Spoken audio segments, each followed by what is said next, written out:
Chris Evans ne Brisha Cash lwaki bayawukana ensonga yino bizuuse bibino kambi kutuseeko yabaffe obadde okimanyi nti Chris Evans olwa kale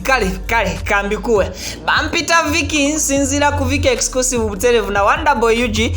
Thank you so much for subscribing. Video nkusabye heje mpeleka like bwatonda bakubera ngate ojikampera mukwano gwange tuwera proudly sponsored by Hajat Kalodo musomi wadwa ajja kulombereddwa ensonga singona boinamu ebizibu byenjawulo era ngona asangibwa wakiso no era ngosobola n'omukwira ku namba esimu ejola bamukitabe kiri mu Qur'ani esembyayo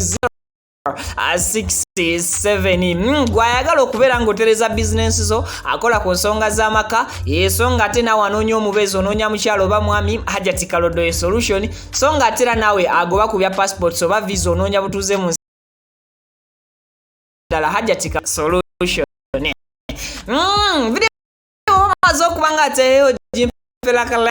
like mkwano gwange nzikiriza nkugambe nti nange osobola okunfollowingako ku Facebook page yange okosako nkomazo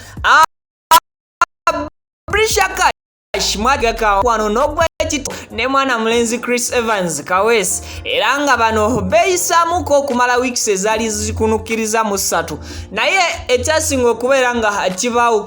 kibaawula paka n'olunaku olwaleero wali ozekaawo n'okyebuuza oba bwe wakyebuuza wafuna ansa yaakyo kakati n'olunaku olwaleero nkuleetedde ensonga eyayawula Chris Evans ne mwana muwala Brisha Cash kyova olabanga ne content wa Brisha ennaku zino yakyuka okuva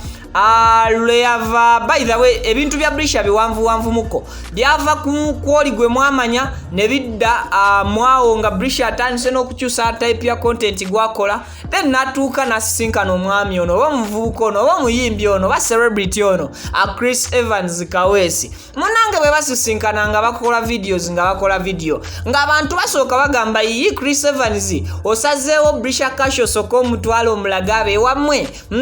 munange Chris Evans ebyo nga vaya kino kyakolebwa oluvannyuma n'enzija ne mbategeeza nti munange ono yali apromotinga luyimba lwe era oluyimba lw'omwami ono olwali lupromoting bulwa Chris Evans lwe twogerako lwatwala akabanga nga buli budde abeera ne Brisha Cash lwansonga nti yali asinga kumwagalako ekyo ekyokubeera nti oba oli awo amupromotingirako oluyimba promoting eno yali etya nti Brisha buli yali akolanga oluyimba lwa Chris lwe yali akoleranga mu luyimba lwa Chris Evans akyaleeteranga abantu bangi okugenda ne bachallenginga Brisha Cash mu luyimba olwo lwennyini lwabeera yakoze eki lwabeera yachallenginze lwaba ya futurinzeemu nterezeza ebigambo so kino kyasooka abantu ne bakibuusabuusa ne bagamba nti Chris Evans teyazze kukozesa Brisha lwaki kozi balabanga videos ezimu nga Chris Evans ne Brisha bwe baba bazikola tebateekamu music wa Chris Evans kale nekyo ne kijja ne kirowoozesa abantu nti oba oli awo tekuli yeyambisa munne bali mu mukwano ogwa ddala oluvannyuma ekinyuzi w'ekiviira ddala Brisha Cash aseparating ne Chris Evans mujjukira ku lunaku olwa Easter omwaka guno bemba mujjukira olunaku olwa Easter lwe lunaku Chris Evans ne mwana muwala Brisha Cash lwe basembayo ndowooza oba oli awo kubanga bakkaanya oba okutegeeragana okwaki okwa kamera okw'omu buntu sijja kukulimba naye okwa kamera kyajja lwakubeera nti mwana muwala ono Brisha Cash yagenda n'akola show yategeka event bwagitegeka event yagitegekera na mu kifo kya Shiba Kalungi Red Terrace mugimanyi bulungi abasinga so bwamaliriza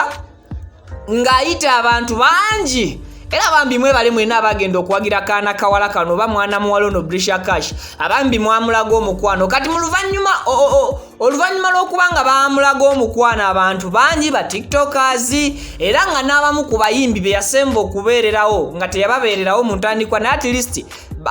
shonga enaatera okubeerawo yagenda n'abeera nga ababeererawo mwe mwali omwana mulenzi Chris Giovanni Luzinda. Era abayimbi abasinga okulabika ennyo ku event ya oba ku show ya Brisha Cash yali mwami Giovanni Luzinda. Wabula ekyasinga okunyiiza abantu kwe kubeera ng'omuntu abadde pretendinga oba omuntu abadde alaga abantu nti ayagala Brisha Cash, Chris Evans Kaweesi, nti tasobodde kubeera ku mukolo guno. Ng'ate n'abantu tebategedde watuufu wa Chris Evans wa performance ku lunaku olwo. Ate era si kyekyoka nti Giovanni Luzinda yali ayina obudde obw'okuperforminga ku shows endala nnyingi etaali shemu, nti naye yafissaayo kaakadde n'ayitako ko awali ku Red Terrace n'awagira mwana muwala ono okumuzaamu amaanyi lwa nsonga nti Brisha Cash gwe mulundi ogwali gusoose okutegeka event. Kitegeeza nti essuubi ly'abantu bayita mikwano gye abamubeera ku kidoba ku lusegere yali asuubira okubeera nga balina okubeerawo ate nga nabo appearance yaabwe ku event eyo eyina courage y'amaanyi gyemwongera. So n'olwekyo okuva ku lunaku olwo Brisha Cash teyaddamu kubeera nga ate akolera challenge yonna omwami ono Chris Evans, teyaddamu kubeera nga azza Chris Evans mu kamera. Kyensinga okumanya ku Brisha ye muntu atagwesa video mu draft. Kitegeeza nti ne videos ezaali mu draft oba oli awo ekyamugaana okuzita ensonga ya